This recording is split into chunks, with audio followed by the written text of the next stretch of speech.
Welcome back to this week's edition of the Risk Spotlight Operational Risk News Update. My name is Emily Jones, and today I'll be bringing you essential updates and insights from the world of operational risk, drawn from the past week. All information shared here is sourced from the Risk Spotlight portal, the premier forward-looking service dedicated to operational risk content. Let's get started. The first update is about the staggering extent of supply chain cyber risks facing the world's most profitable companies, known as the Global 2000. According to a recent report by Security Scorecard, a whopping 99% of these firms have IT vendors that experienced security breaches between the last quarter of 2022 and the first quarter of 2024. The report highlights that the Global 2000 companies rely on a vast array of 18,000 technology and service products supplied by over 8,000 vendors, with each company using a median of 361 products from 144 vendors. Alarmingly, 20% of these vendors have been breached in the past 15 months, and around 40% of the firms work with 21 to 50 vendors that have known breaches. Additionally, 15% of these firms are part of third-party ecosystems with 50 or more compromised vendors. The report also emphasizes the financial and operational impact of these breaches, noting that supply chain incidents can be 17 times more costly to manage than direct breaches. The concept of concentration risk is a major concern as it refers to the potential widespread disruption caused by the reliance on a few ubiquitous technologies.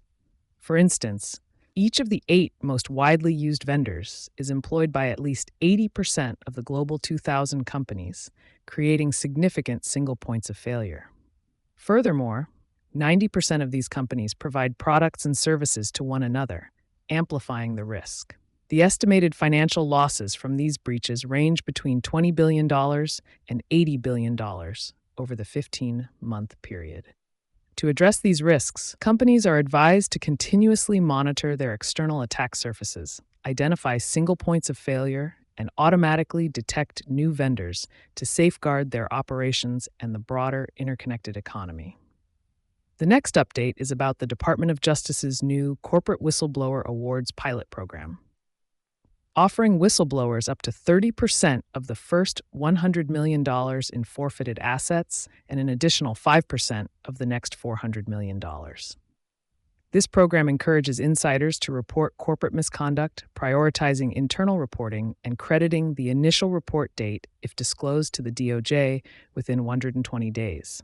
It covers crimes related to financial institutions, corruption, and healthcare fraud, but excludes whistleblowers who were significantly involved in the criminal activity. This initiative aligns with the DOJ's broader push for voluntary self-disclosure and ethical corporate behavior. The next update concerns the growing cybersecurity awareness among UK managers, as revealed by a recent Chartered Management Institute study. The Manager's Voice PulsePoint poll, conducted in March with 1,000 managers, found that 93% now claim an intermediate or advanced understanding of online safety, a 4 percentage point increase from the previous year. However, only 59% of organizations offer regular cybersecurity training to all employees, despite 79% of managers participating in such programs recently. The study highlights the critical need for training, as a single mistake, like clicking a phishing link, can compromise an entire organization. The survey also showed that while 92% of managers believe employers should boost staff digital skills, 80% admitted their own skills need improvement. This concern comes amid rising worries over the cyber resilience of UK public sector organizations, following breaches at the Electoral Commission, Ministry of Defence, and NHS supply chain.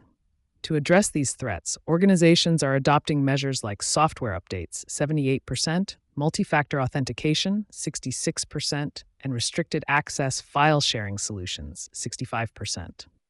The next update is about the alarming rise in identity theft and credit card fraud in the United States in 2024. The Federal Trade Commission reports 552,000 identity theft cases in the first half of the year, suggesting a potential increase over 2023. Credit card fraud remains the most common, with 215,000 cases, a 6% rise from the previous 6 months. Americans aged 30 to 39 are most affected. Identity theft losses reached $23 billion in 2023, up from $20 billion in 2022, driven by data breaches. Synthetic account fraud is also growing rapidly, with attempts up 184% since 2019, particularly targeting the retail and video game industries. The FTC advises consumers to secure their personal information and be cautious when sharing sensitive data. The next update is about the National Institute of Standards and Technology's release of the Generative Artificial Intelligence Profile, which is a key development in AI governance. This profile serves as a companion to the AI risk management framework and aims to help organizations manage risks associated with generative AI. Mandated by President Biden's Executive Order 4110 on safe, secure, and trustworthy artificial intelligence, the Gen AI profile provides comprehensive strategies for mitigating unique risks posed by generative AI, such as the potential for misuse in creating harmful content or misinformation. NIST's guidance is recognized as a preferred solution for addressing AI risks, and adopting these practices can help organizations defend against claims of negligence, bias, or intellectual property infringement. The Gen AI profile outlines 12 specific risks associated with generative AI and suggests over 400 actions to mitigate these risks. Among the significant risks is the technology's ability to lower barriers for those seeking to exploit vulnerabilities, potentially enabling the rapid dissemination of harmful information. NIST emphasizes the importance of human oversight, documentation, and management in AI governance to address these challenges. The profile also highlights the need for transparency in procurement agreements to understand limitations of upstream data or models. Furthermore, NIST suggests developing guidelines for publicly available incident reporting to improve understanding and prevention of AI-related incidents. Now let me provide a quick update on key operational risk loss events that were reported in the media last week. Starting with Customers Bancorp, the U.S. Federal Reserve cited the bank for significant deficiencies in its anti-money laundering compliance program. Citigroup also made headlines as a federal appeals court denied a whistleblower's claim to a share of a $400 million penalty imposed on the bank by the Office of the Comptroller of the Currency. The whistleblower, a former vice president, argued that her information led to the fine, but the court found her claim insufficiently detailed. In South Africa, Sasfin Bank was fined 160 million rand by financial service regulators for non-compliance issues. Additionally, Piper Sandler, a well-known Wall Street investment bank, agreed to pay $16 million in fines to settle SEC and CFTC investigations into record-keeping violations. Charles Schwab, Vanguard, and Fidelity Investments experienced temporary disruptions amid a frenetic trading day on Monday last week, causing inconvenience to traders and highlighting the operational risks associated with high-volume trading periods. Furthermore, Omaha National and First Commonwealth Federal Credit Union both reported data breaches that exposed sensitive consumer information, including Social Security numbers and financial account details. Lastly, the updates on the CrowdStrike event continued to emerge last week.